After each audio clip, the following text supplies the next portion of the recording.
Hello, my friend. Today I will tell you another long-forgotten legend. Close your eyes and let the magic transport you to Middle-earth. Our journey begins.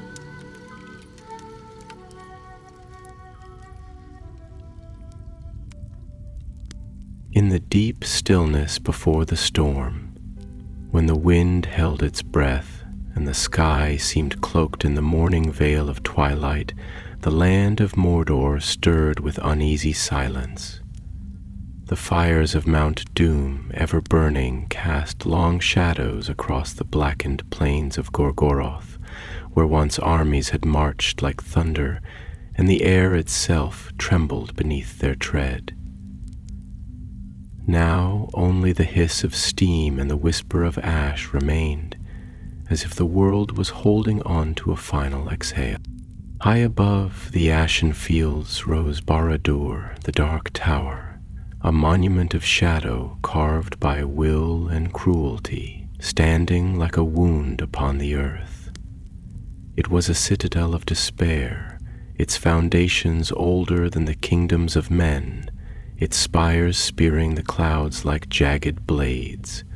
No bird flew near it, no song touched its walls. Only the eye, lidless and wreathed in flame, watched tirelessly from its crown, until even that gaze began to falter, ever so slightly, flickering like a candle before the wind. Within the tower's heart, deep behind walls of obsidian and iron, there walked a figure cloaked not only in cloth, but in silence and memory. He was known now only as the Lieutenant, one of the mouths of Sauron, though once, long ago, he had borne another name beneath the sun. His face was hidden behind a helm of black steel, but his eyes, if they could still be called that, burned with a cold and ancient fire, and though he moved with purpose, his heart was not still, for something strange had begun to awaken in him, something long thought dead. The lieutenant stood before the Palantir, the seeing stone that once brought him glory and now brought him only anguish. Images flared within its depths. The banners of Gondor and Rohan gathered on the plains of the Morannon, their captains resolute, their soldiers defiant. He saw the white wizard Gandalf the Grey, now clad in white, and beside him a man crowned not by lineage alone, but by destiny. Elisar, the hidden heir of Isildur, and beside him the elf, the dwarf, and the halflings, small figures, yet strangely bright in the gloom. The lieutenant's hand, encased in gauntlet, hovered above the stone. He did not touch it. Not yet. He turned away, moving to the window where no true light ever entered, only the dull red of Mount Doom's breath. There he stood for a long while, listening. Not to sounds, none could reach so high, so deep within the tower, but to thoughts, to the echo of a voice that was not his master's, nor his own, but something older, something buried. He remembered white sails upon the sea. He remembered the stars of Númenor, high and bright above the silver shores of Andúnie.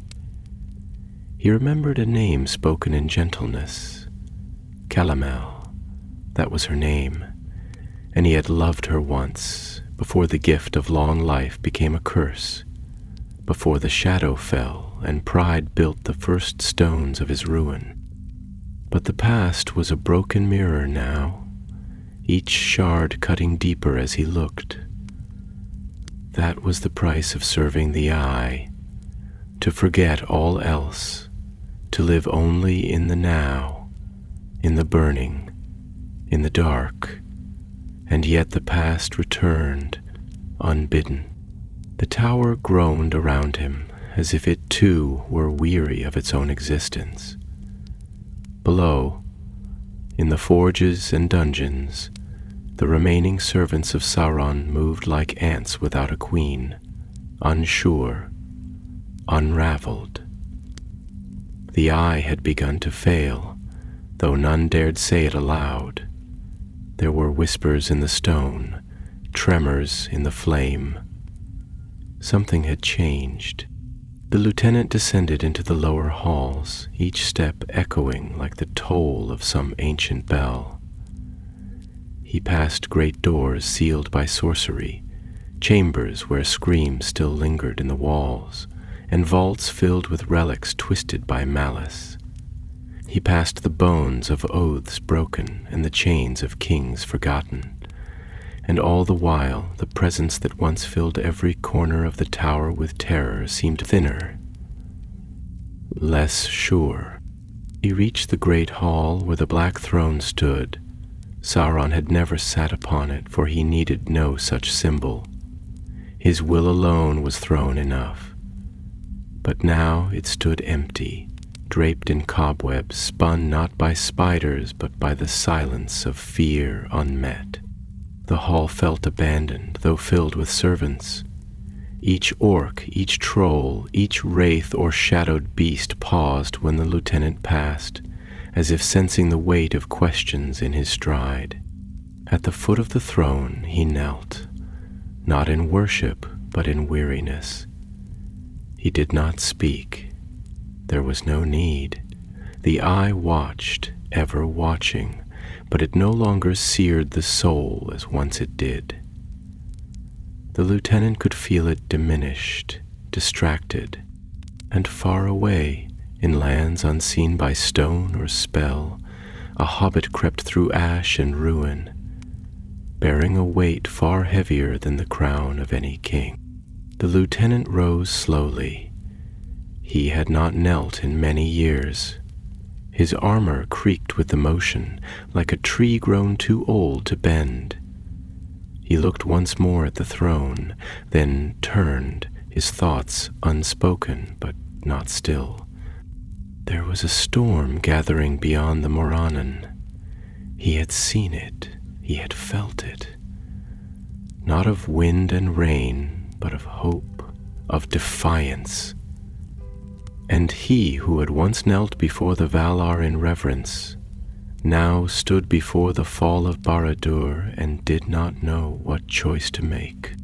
For the first time in an age, a sliver of doubt pierced the darkness in his heart. A sliver of light, and far below the tower, unnoticed by most, a single crack split the obsidian floor. Small, silent, but spreading, the end had not yet come. But it had begun.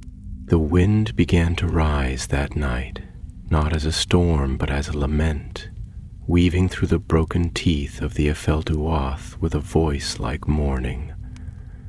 It hissed down the tower's black walls and coiled around the battlements like a serpent that had lost its warmth, slithering between towers and bridges, stirring dust that had not moved in years. The tower responded with low groans, as though it too could feel the change, the nearing of some inevitable unravel. High above, the eye still flared and dimmed in irregular pulses, no longer a beacon of dominion, but the flickering heartbeat of a wounded god. In a chamber of darkened glass and carved basalt, the lieutenant stood once more before the Palantir, his armored hand resting near it but not upon it, as though he feared the touch might burn him now. His reflection, cast faintly in the polished floor beneath him, looked like a man drowning beneath dark water, distorted, unwhole, and too far gone to reach. The stone pulsed with its own breathless urgency, revealing again the gathering of the free peoples beyond the black gate. Yet the images no longer came with the absolute clarity of a sovereign gaze. They shimmered, cracked, twisted, as if the stone itself could no longer bear the strain of a will unraveling. They come with torches held high, he murmured to himself, his voice dry as forgotten parchment and echoing faintly in the stone. They come with hearts of flame, and though they are few, the light in them is a terrible thing. He paused, as if uncertain whether he had spoken aloud or merely thought it. The silence answered him, heavy and thick, pressing in like the deep sea, smothering sound and breath alike. He turned away from the palantir and paced the room, slow as the sweep of time. The walls here were engraved with ancient runes, the kind that drank light and never gave it back, remnants of a craft long outlawed by the Valar. They pulsed faintly now, responding to some unseen rhythm, or perhaps the slow unraveling of the power that sustained them. And the lieutenant, once a captain in the host of Númenor, once a scholar of the stars, paused to lay his hand against the tower remembers, he whispered, eyes unfocused. It remembers what it was before it became a prison. It remembers the stars.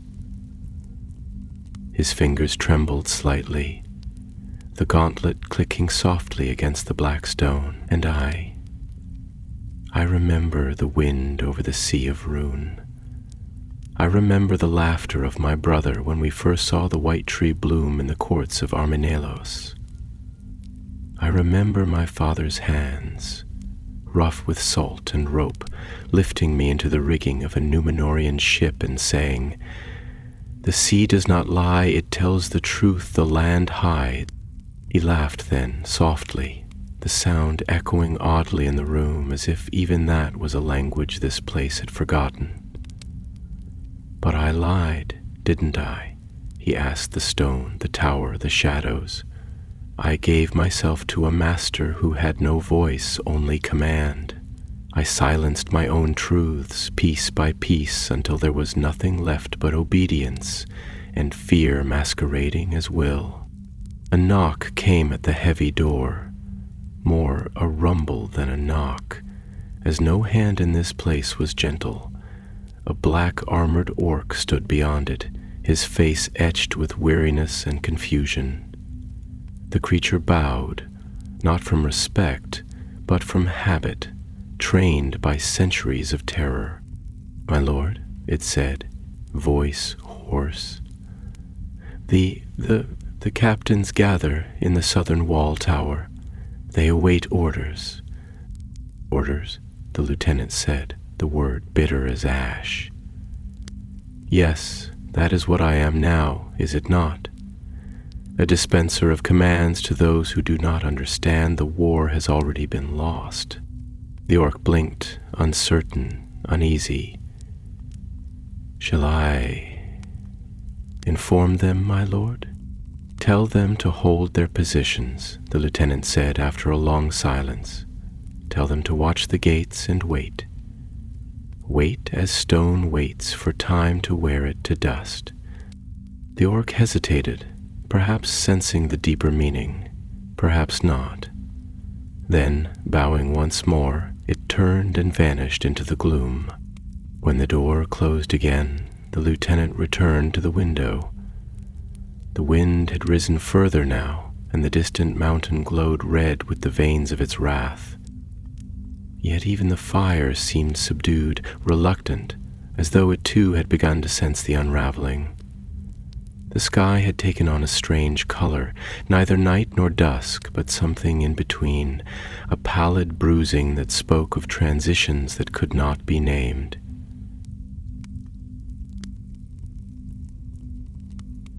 Rested both hands on the sill and leaned forward, as if seeking something in the air, something that might reach him beyond the reach of stone or shadow. "Calamel," he whispered, and the name hurt his throat. "If there is still memory in the world, if the stars remember what it is to weep, then perhaps, when this tower falls, they will carry my soul upon the wind, past the lands of ruin, past the fields of Pelennor, past even the light of Ithilien, and into the west where no shadow falls. And the wind, rising still, slipped through the narrow slits of the window and brushed against the bare flesh beneath his helm, cold and strange, as though it had come from some far-off, older place, a place where towers were not prisons and hearts were not chained to rings of power. He did not speak again, not for a long while, but far below, across the desolation, the banners of the west were being unfurled, and the ground, where the orcs made ready in confusion and fury, began to tremble, not from the march of feet, but from something deeper, as though the very bones of Middle-earth had begun to stir. The plains of Gorgoroth stretched beneath the tower like a sea of cinders, each black stone and jagged ridge a frozen wave in a tide of ruin, and the wind that passed over them was thick with the scent of sulphur and sorrow, the very breath of Mordor, a place where the sun came only as a mockery, casting no warmth, only the illusion of light. The lieutenant descended slowly from his high chamber, the heels of his boots ringing hollow against the spiral stairs, their echo lost to the vast hollows of Barad-dûr's spine. These were not the halls of kings or lords or scholars, though once, long ago, the stones had been laid with hands that knew both craft and vision. Now they were husks, their purpose twisted, like a song rewritten in the tongue of nightmares. Below, in the chamber of the iron gates, the captains of the black host waited, a gathering of orcs, trolls, and fell spirits, clad in war plate and desperation. Their snarls were quiet now, their bravado muted not by fear of the enemy, but by something far stranger. A disquiet in the bones, a premonition they did not understand. For though their eyes saw only the empty plains and the gate beyond still stood closed, they could feel the approach of something immense and invisible, like the hush before a great wave crashes upon a shore.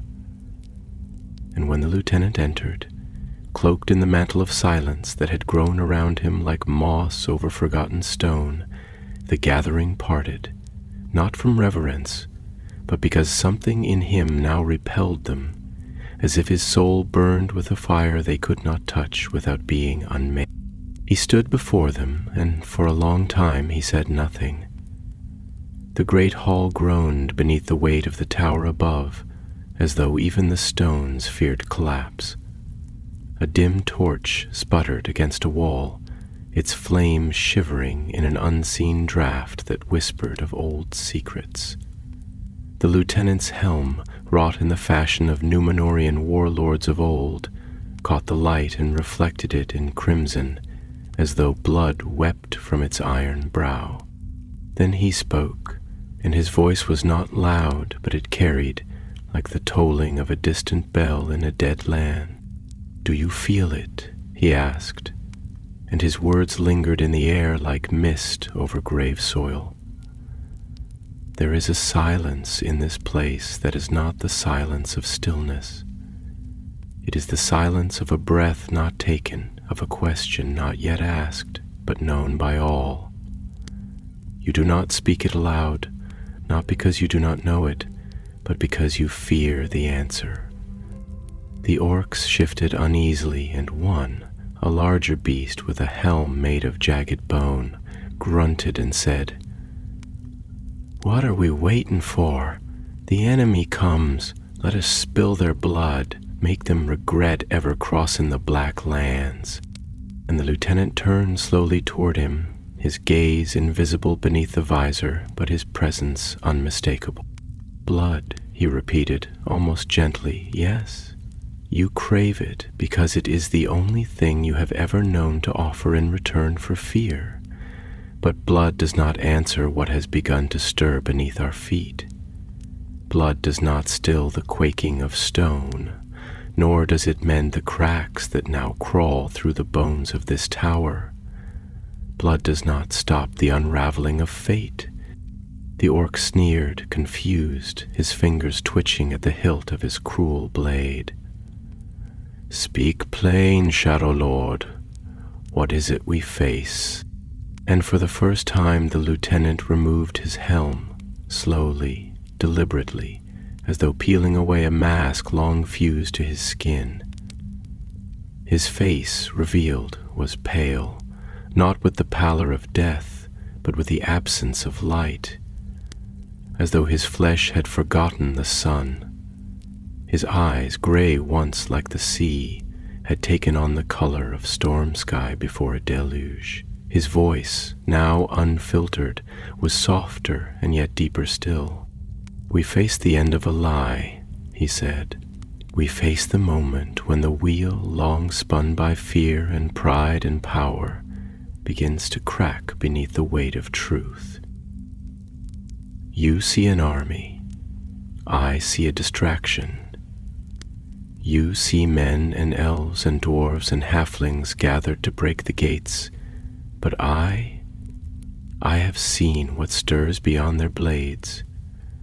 I have seen the fire that does not burn, the light that walks unseen, the courage that carries no banner, but leaves ruin in its wake.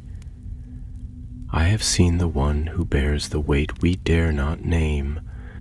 He stepped closer to the gathered host, and the torches seemed to bend toward him, as if drawn by the gravity of revelation. "You were bred for war, but I was not. I was forged in a different age, when the stars still guided ships and the sea still spoke to the hearts of men. I came to this land seeking knowledge, seeking to protect, to build, to preserve, and instead I traded wonder for control, traded awe for dominion. I became a hollow vessel for the will of another, and in doing so, I forgot my name. And now, in the hour when all things are tested, I find that name calling back to me, not as memory, but as judgment." He turned from them then, not dismissing them, but as one who has said all that can be said. The hall remained still. No order was given, none needed to be. The captains, confused and unnerved, faded back into the shadows, each sensing that this was no longer a war in which their blades mattered. This was a reckoning. And so the lieutenant walked alone once more, his thoughts heavy as the stones that trembled around him. Outside, the sky wept ash instead of rain, and the eye above faltered again, a brief dimming that rippled across the land like a shiver down a dying spine.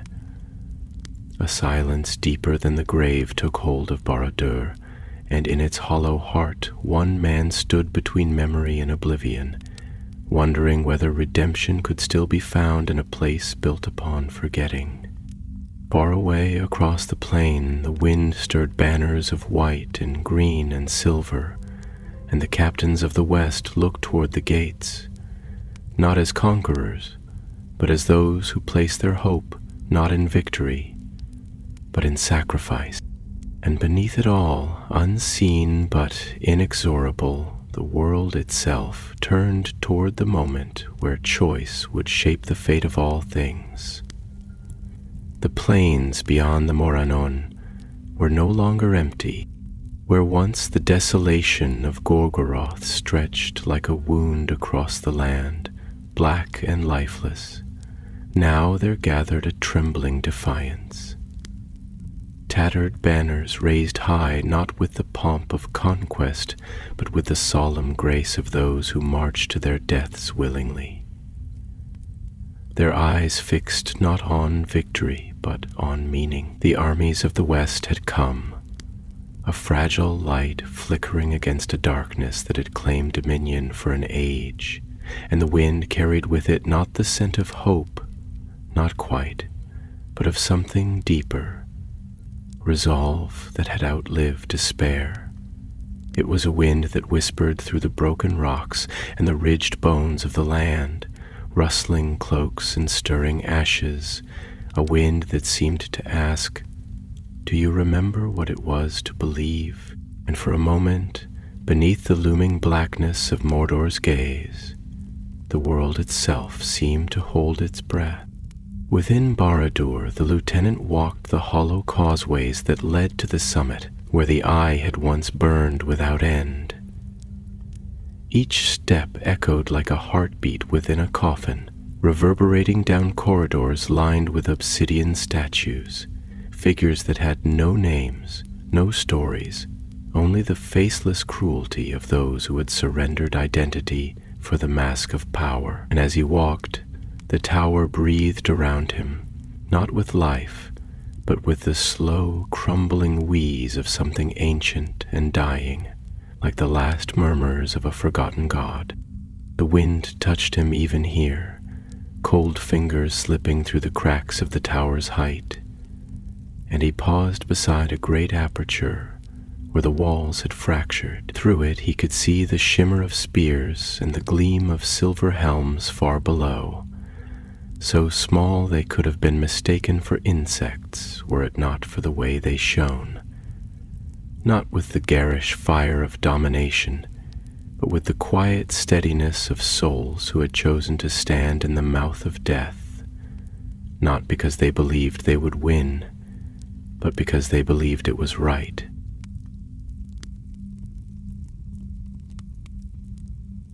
And the lieutenant, once a mariner of Númenor, once a student of the stars and lover of poetry, felt something move within him. Not pain, not yet sorrow, but a shifting, like ice breaking upon a lake long frozen. He did not speak for a time, but when he did, it was to the wind itself. "They do not come for conquest," he said, his voice low, uneven, almost reverent. "They do not come as the hosts of Ar-Pharazôn did, bearing arrogance beneath their gilded armor. They come with songs buried in their blood, with grief in their hands, and yet they raise those hands not to seize, but to offer. Do you see them, Eye? Do you understand what it means, this final offering of themselves to the flame? Not to destroy, but to shield what cannot defend itself. That is power, not your kind, but a deeper one, the kind that builds rather than consumes, that remembers rather than erases." He gripped the stone frame of the aperture, feeling the cold seep into his bones as though the tower itself sought to reclaim him, to remind him of the oath he had taken. But that oath, sworn in the shadow of the Palantir and bound by pride, now felt like rusted chains clinging to a corpse.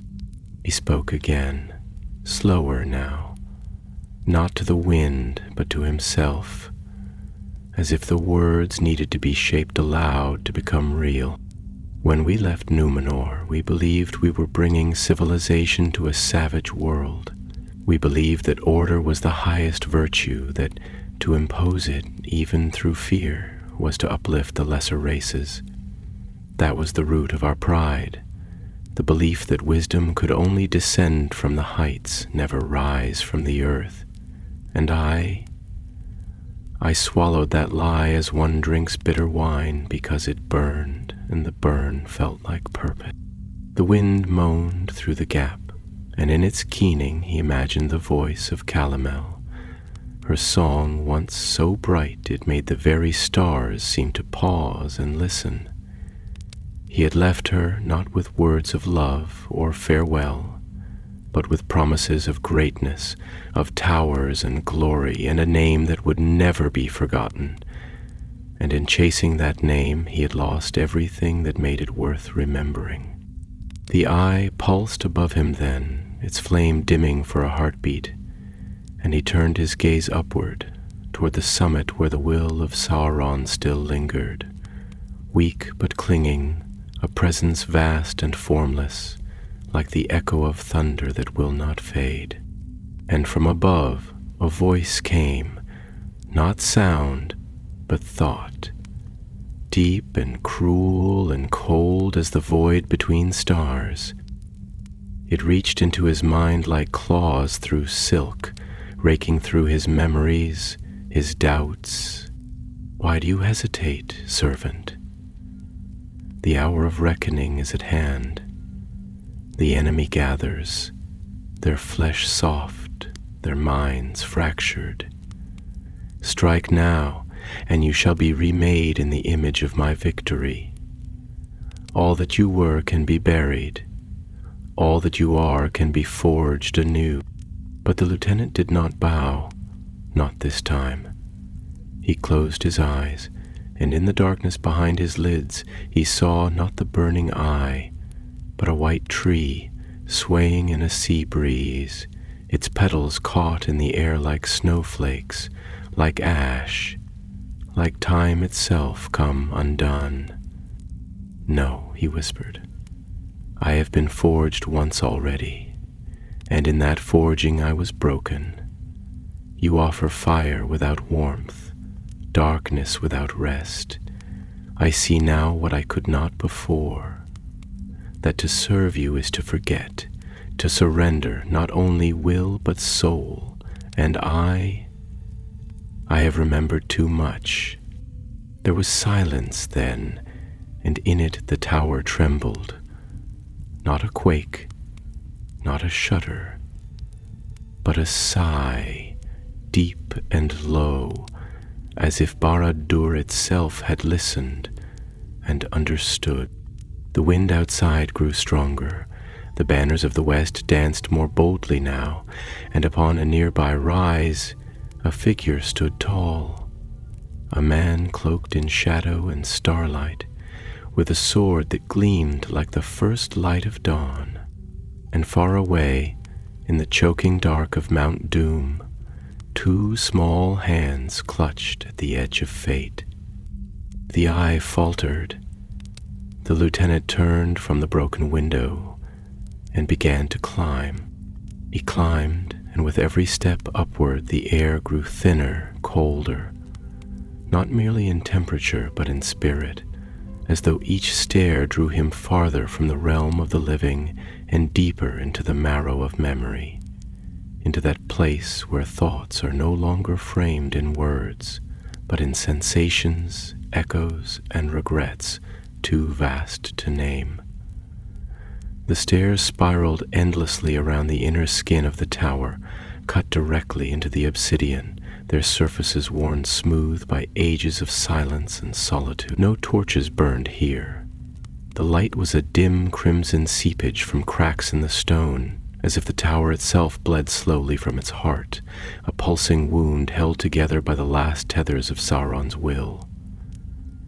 The walls closed in like ribs around him, a vast black cage, and the higher he climbed, the more the tower seemed to tum not with power but with fatigue, as though it resented his ascent, feared it, or perhaps knew it to be the herald of its unmaking.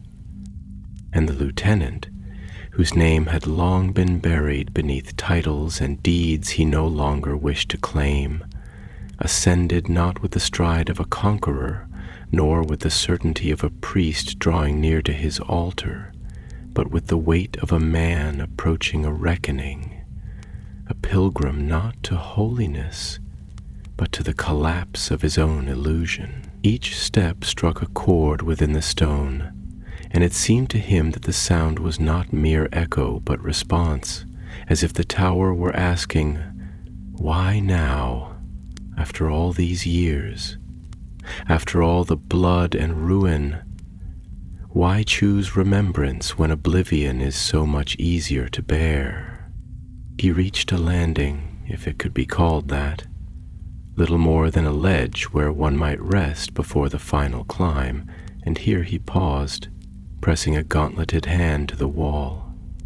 It was warm, not the warmth of hearth or sun, but the sickly heat of a dying forge, of something once fierce and burning, now collapsing under its own ambition. Beneath his fingers he felt the tremor again, not strong, not urgent, but steady, rhythmic, the heartbeat of a giant that had not yet died but was no longer alive.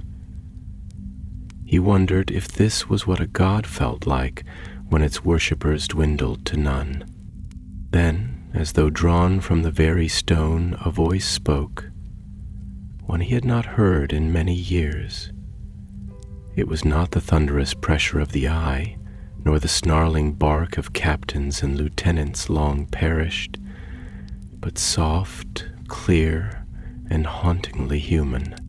"You still seek the top," it said, and the voice was feminine, lilting with sorrow, like the last notes of a harp played in a ruined hall. "Even now you climb, not for power, but for meaning. And yet, what meaning can there be in ruin?" He did not answer at first.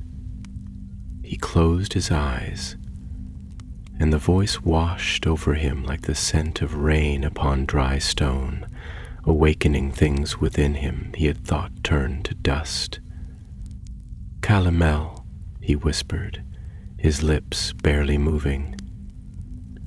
"Even your memory is a flame that burns cleaner than all the fires in this wretched place."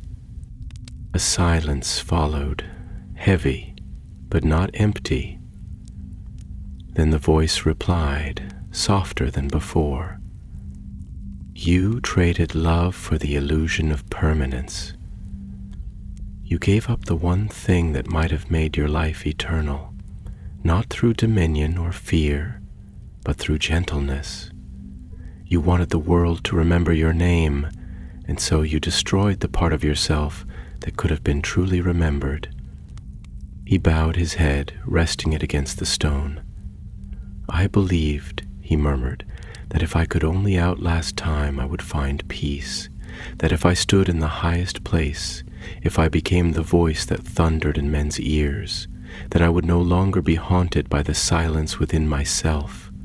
But the higher I climbed, the less I could hear my own heart, until only the voice of my master remained, and even that I now see was only a reflection of my own hunger." The wall was silent now. The warmth beneath his hand faded slowly, leaving behind only the cold smoothness of obsidian.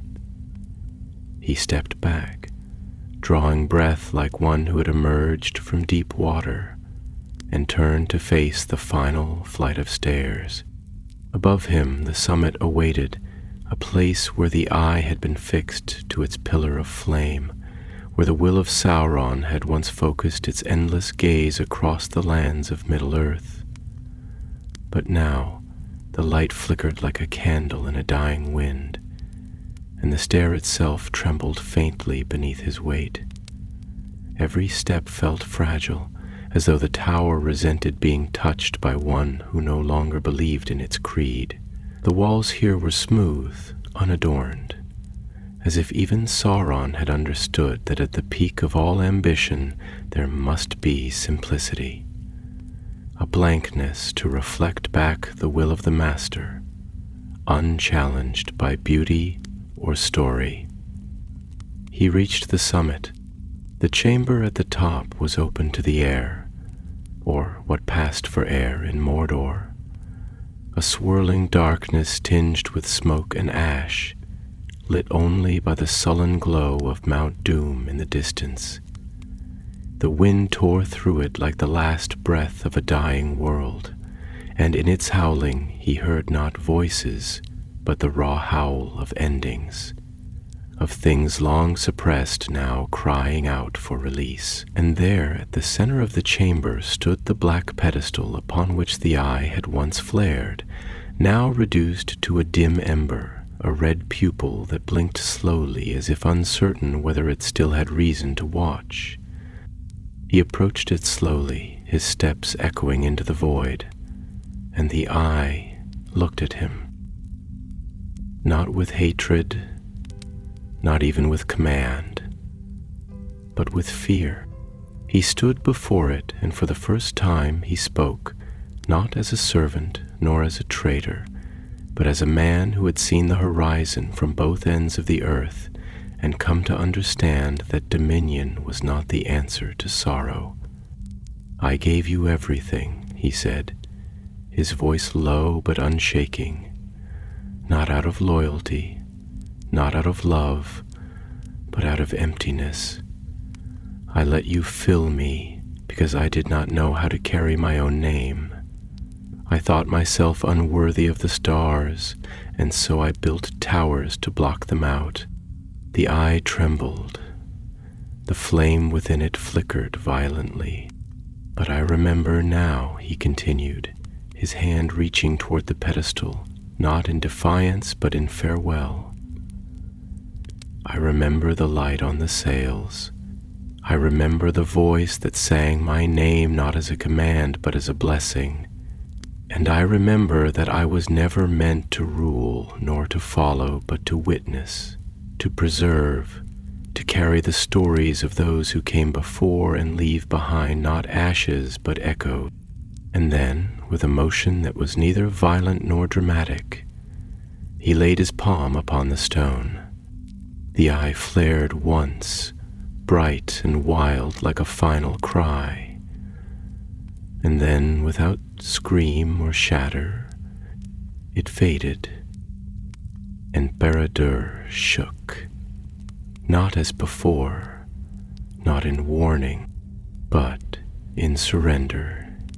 It began not with fire, not with a roar, nor with the clangor of collapse, but with a silence so profound it felt as though the very bones of the world had ceased their whispering, as if time itself had drawn in a slow and terrible breath. The pedestal beneath the lieutenant's hand pulsed once more, no longer with defiance nor with domination, but with something brittle and unfamiliar, like the shuddering final heartbeat of a dying beast that does not yet understand it has been slain.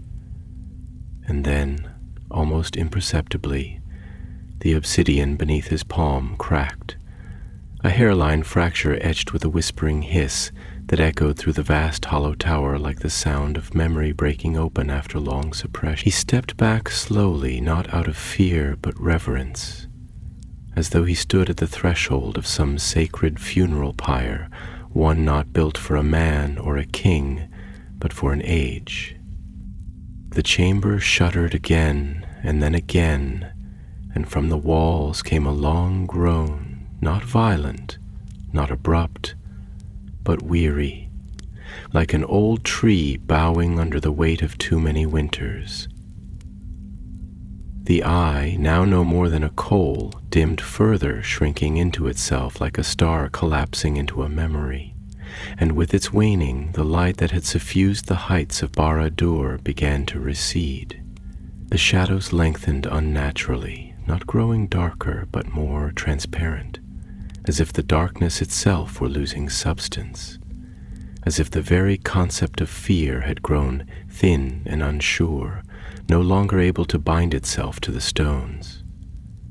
And all at once the air shifted, not in temperature, but in essence.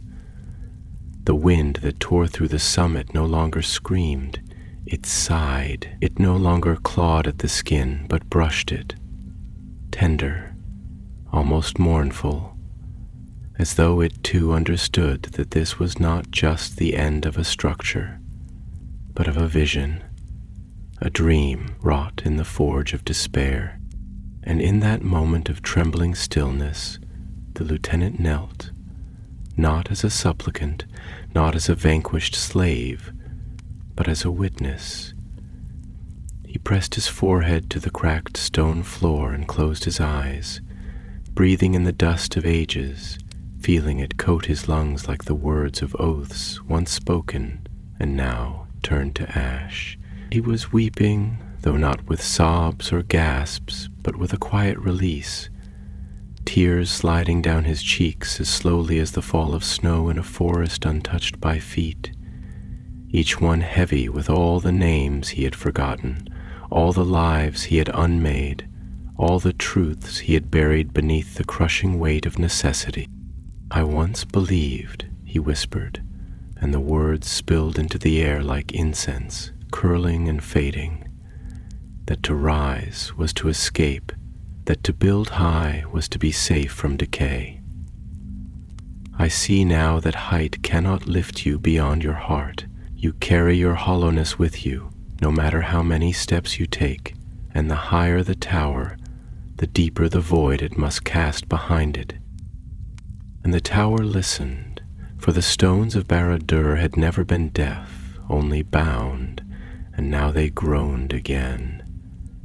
Not in protest, but in release, as if they too had been waiting for someone to speak the words that would unchain them from their silence. Below, the cracks spread like veins of light through the black skin of the fortress. Corridors split apart with long, yawning sighs, and towers leaned like tired sentinels too long at their post. The forges, once filled with the song of hammers and the roar of furnaces, flickered and died, their flames collapsing inward like old lungs drawing their final breath. The gates, vast and jagged, trembled upon their hinges, and beyond them the hosts of the west paused in stunned silence, for they could feel it too, that shift, that solemn unraveling. They could see the dust rising like mist, curling skyward in long, elegant spirals, and they knew, not with certainty, but with that instinct older than speech, that something had changed, that the shadow had been pierced, not by blade or siege, but by some quieter, more potent force. Aragorn, standing beneath the banner of Elendil, turned his face to the wind and closed his eyes, and in that wind he heard a sound that was not the roar of victory, but the soft hum of history turning its page. Beside him Gandalf bowed his head, not in triumph but in respect, for he had long known that towers do not fall simply because they are struck, but because their foundations remember a time before they were corrupted. And Frodo, far away within the fire-choked lungs of Mount Doom, stood upon the edge of his own abyss, his soul torn between ruin and redemption, unaware that at the summit of the enemy's tower a man was kneeling, not to beg forgiveness, but to remember how it felt to be human. The lieutenant stood once more, and as he did, the floor beneath him split wide, not a fall, but an opening, a mouth yawning to speak one final word. He stepped forward, and the wind rose around him in a spiral, lifting the ash and dust into a slow dance that swirled upward into the black heavens. He walked to the edge of the summit and looked out across the land, at the fields broken and blasted, at the armies waiting below, at the dim glow of the mountain that still throbbed with ancient fire. And he opened his arms. "No more," he said. "No more masks, no more chains. Let the earth remember me not as I was, but as I chose to be in this last hour." And with that, the ground gave way, not violently, not cruelly, but like a breath released at last, and the summit of Barad-dûr began to collapse, not in flames and screams, but in silence, in reverence, as if the stones themselves bowed low before the return of truth. The wind howled once more, high and long and sorrowful, and then the tower fell, and the tower at last gave in. Not with an explosion, not with a thunder of fury long withheld, but with a long, exhaling sigh that seemed to travel not only through stone and steel, but through memory and shadow and silence itself, as though the weight of all the centuries born in defiance of light had finally become too much, and the very bones of Barad-dûr, blackened by pride and hardened by endless purpose, had at last accepted the inevitability of surrender. The ground groaned with a deep, reluctant ache, as if the earth beneath had grown weary of supporting something so poisoned by ambition, and the sky, ever choked with smoke, parted just slightly, barely a breath, just enough for the starlight, so long banished, to spill through in faint ribbons, brushing across the jagged peaks and shattered gates with the gentleness of a mother waking her child after a long, troubled sleep. From afar the captains of the west watched, their hearts clenched not with jubilation, but with a kind of mournful awe, for what they beheld was not the destruction of a fortress alone, but the death of an era, the unraveling of a wound that had scarred the world for longer than most of them had drawn breath. And as the tower fell, it did not scream, it did not rage, it did not call down curses or beg for salvation. It simply folded inward, the topmost spire tilting as though it bowed to the dawn, and then crumbling, stone upon stone, like the slow falling of a house of cards built upon forgetting. Dust rose in spirals, not in violence, but in reverent ascent, and from that dust came no cries, only the sound of breaking, a slow, aching rupture like the heart of the world unlearning pain. Aragorn did not speak, but the sword at his side seemed to grow lighter, as though it too recognized that its task, long inherited, had drawn near to its end. His eyes, gray and deep as the sea that once bore Númenórean ships across starlit waters, turned toward the west, toward the lands they would rebuild, and his breath came slow and steady, not as a warrior rejoicing in victory, but as a man beholding the full cost of a wound finally closed. Beside him Gandalf stood motionless, his staff rooted in the scorched ground, his eyes not on the tower, but on the horizon, where the winds from Mount Doom curled upward in fiery eddies. His face bore no smile, only a deep weariness, a sorrow held not for the enemy, but for the long chain of choices that had brought the world to this threshold. "These stones," he murmured, so softly that only the wind seemed to answer. "They do not fall easily. They are not simply brick and mortar, but thoughts given shape, will hardened into structure.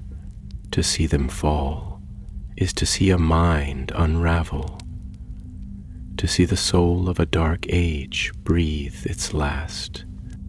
Legolas, watching the tower disappear into its own smoke, spoke without taking his eyes from the ruin. "It is strange," he said, "how the air changes even before the light does.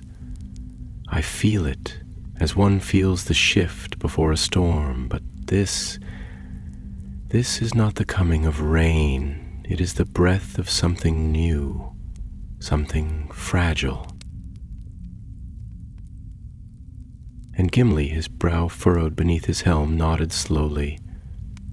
"Aye, there is no cheer in this, only the kind of quiet that comes after a fire has burned down a house. You're glad the flames are gone, but what's left behind is still ashes." And Frodo, though far from this sight, felt it in his bones. As he clung to the edge of the chasm in Mount Doom, his strength failing, the ring's final cry still ringing in his ears like a curse and a prayer woven together, he felt it, that distant collapse, the surrender of the dark tower, and he knew, with a certainty that needed no vision, that the burden he had carried had, at last, broken something greater than itself. And in that knowledge his eyes closed, and he fell, not into despair, but into the arms of a friend whose loyalty had never faltered, whose hands reached into fire, not to seize glory, but to save a soul. And still the tower fell. Its stones struck the plain not with wrath, but with the dignity of old kings falling to their knees. The walls buckled in slow waves, the gates twisted like the last grimace of a forgotten statue, and the fire that had once run like blood through its veins now sputtered out, leaving only rivulets of smoke and molten glass.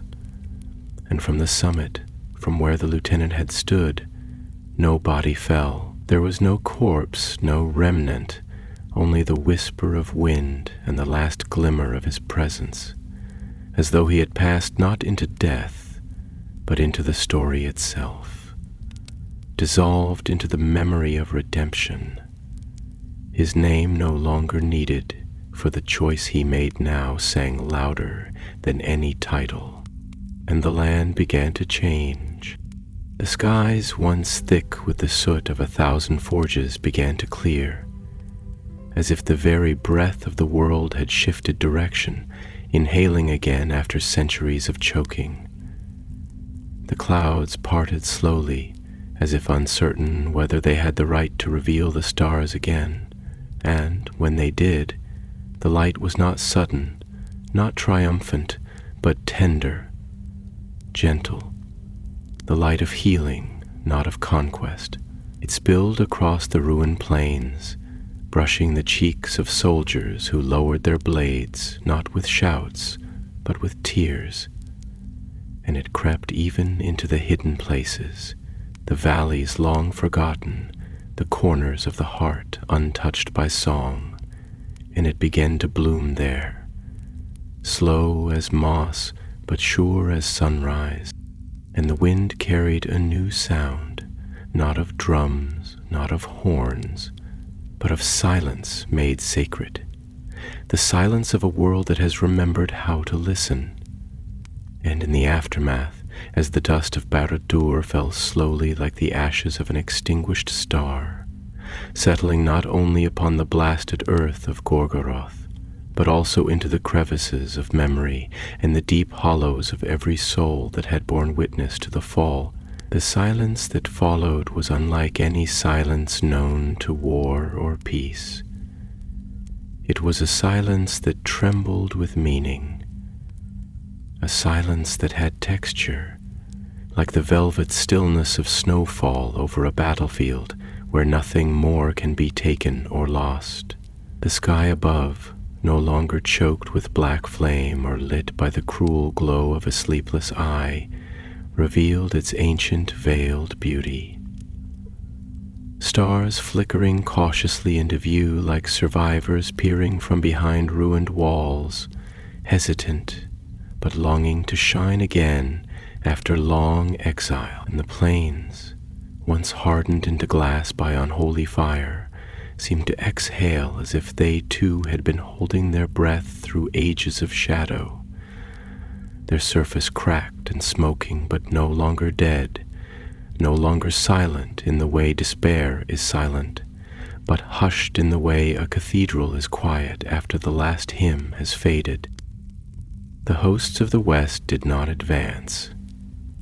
They stood still, their banners fluttering weakly in the wind that now came not as a harbinger of fire or sulfur, but as a messenger of change, its breath cool and strangely sweet, carrying the scent not of blood or burnt stone, but of something older and softer, the faint perfume of water on dry soil, the aroma of green things imagined but not yet born. And in that wind there was a voice, not words, not a command or song, but the kind of voice the world uses when it wishes to be understood, not through speech, but through sensation.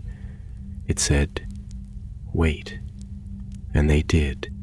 For though the tower had fallen, though the eye had dimmed and the ring had perished in the fires that gave it birth, the earth had not yet stilled, and there was something in the tremor beneath their feet, not the terror of wrath, but the ripple of something unfold. High King Elisar, Aragorn, son of Arathorn, heir to the lost kings of Númenor, stood at the front of his host, Anduril sheathed now, for he felt no need to draw it.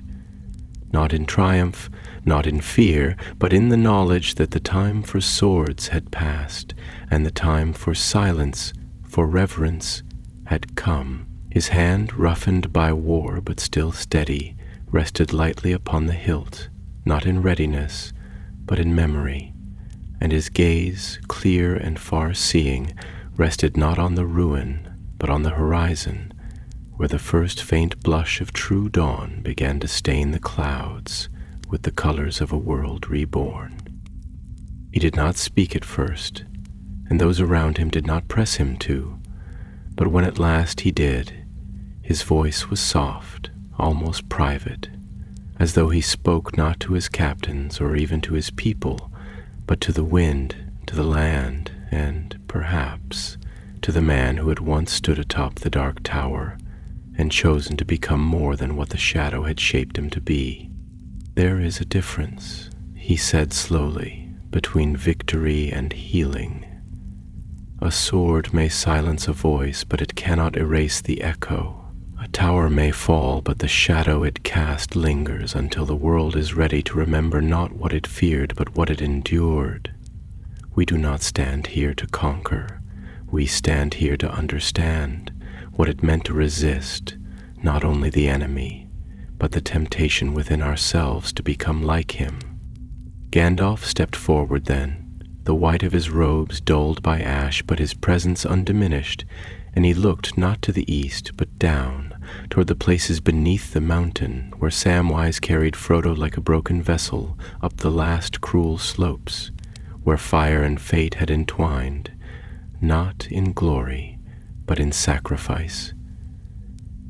His voice, when it came, was almost as soft as Aragorn's, but older, so much older, as though it had traveled from before the first song, from the very breath of Iluvatar himself.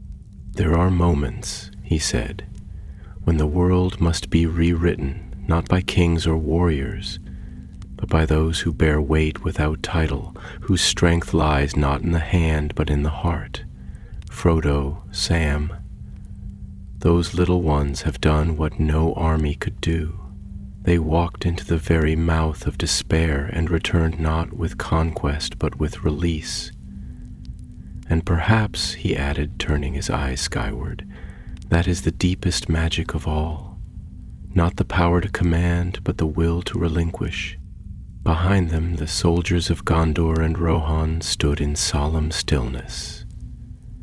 Éomer, high upon his steed, lowered his helm and closed his eyes, thinking not of the road ahead, but of the riders who had fallen along the way, their names etched not in marble, but in the breathless memory of the land. Legolas turned his face to the wind and listened with the keen ears of his people, and heard, faint and pure, the beginning of a birdsong, distant but real, a note of music in a land that had not heard such tones in many lifetimes.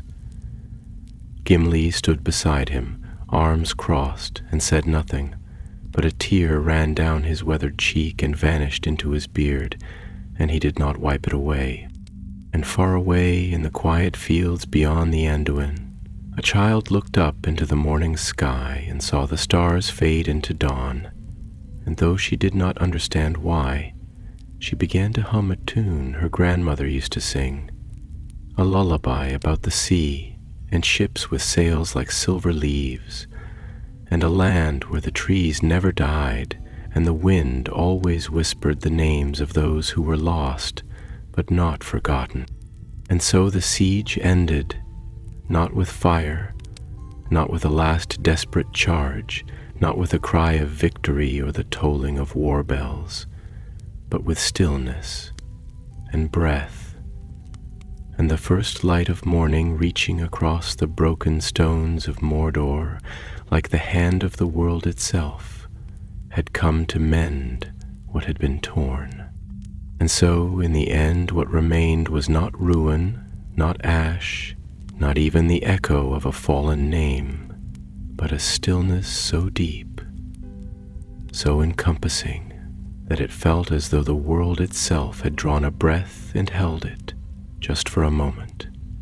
To honor the gravity of what had passed, the last stones of Barad-dûr, now half buried beneath the weight of their own silence, no longer stood in defiance, but in surrender. Like a colossus kneeling in the dust, humbled not by war, but by memory, by the long and patient working of time. And in that dusk-laden air, where once the cries of orcs and the howl of fell beasts had filled the sky like a storm of broken glass, now there was only the sound of wind moving slowly, carefully, as if unwilling to disturb the sanctity of a wound that had finally begun to heal. Across the plains, beneath the slow-spreading light of dawn, the land began to uncoil from its long tension. The ground, once hardened into blackened plates of molten grief, softened beneath the rising sun, and small fissures formed not as scars, but as invitations, openings through which rain might fall, roots might dig, and green things, timid at first, might stretch forth again. The air, once choked and lifeless, began to shimmer with something unfamiliar. Clarity. It was as though the very fabric of the land had remembered its own gentleness and was now trying to teach itself how to breathe again, one trembling gust at a time. And in that quiet hour, Aragorn walked among the soldiers of the West not as a king seeking glory, but as a man carrying the weight of many endings. His steps were slow. His eyes turned not upward, but toward the faces of those around him. Faces marked by fatigue, by the gray ash of battle, but also by something deeper, something softer. For within those wearied expressions he saw the spark of relief, not born from triumph, but from the realization that they had survived, not just the battle, but the darkness it had cast over their souls. He paused beside a young soldier who had knelt in the dirt, his sword laid flat before him like an offering. The boy looked up at Aragorn, and though his lips trembled, he did not speak. "You did not fail," Aragorn said gently, and his voice was not that of command, but of companionship, of shared sorrow. To endure is not failure. To bear witness, to carry the memory of this place so that others do not have to, that too is a kind of strength, perhaps the greatest kind.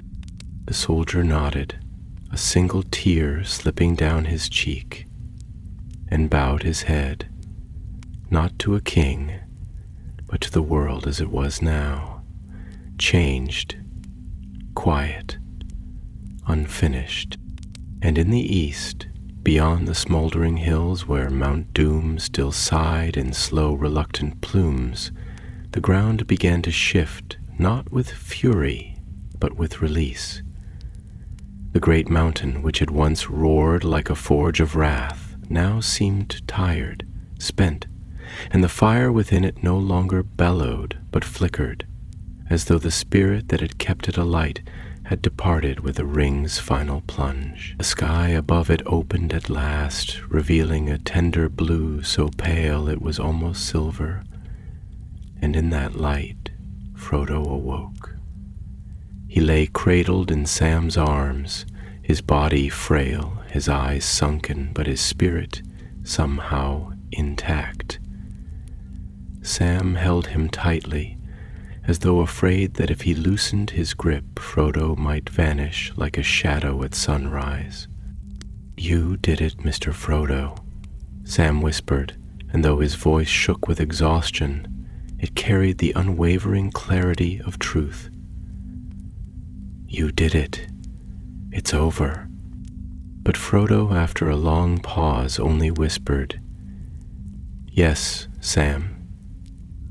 It's over. But I wonder if I have come too far to go back." Sam did not answer at first. He looked at the sky, at the smoke rising from the ruined mountain, and then at the land stretching out before them, scarred but vast, ruined but waiting. "Maybe," Sam said at last, his voice raw with love and grief, "maybe you can't go back to what was, Mr. Frodo. But maybe you can go forward into something new. Maybe we all can. And somewhere beneath the earth, deeper than any forge or tomb, something shifted. A chain undone, a whisper stilled, a door closed at last." The days that followed were filled not with ceremony but with care.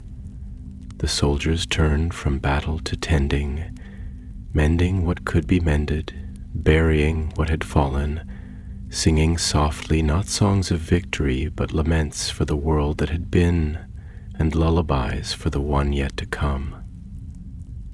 And when at last they turned their feet westward again, it was not as warriors returning from conquest, but as pilgrims, bearing seeds of peace, scattered across their shoulders like the dust of spring.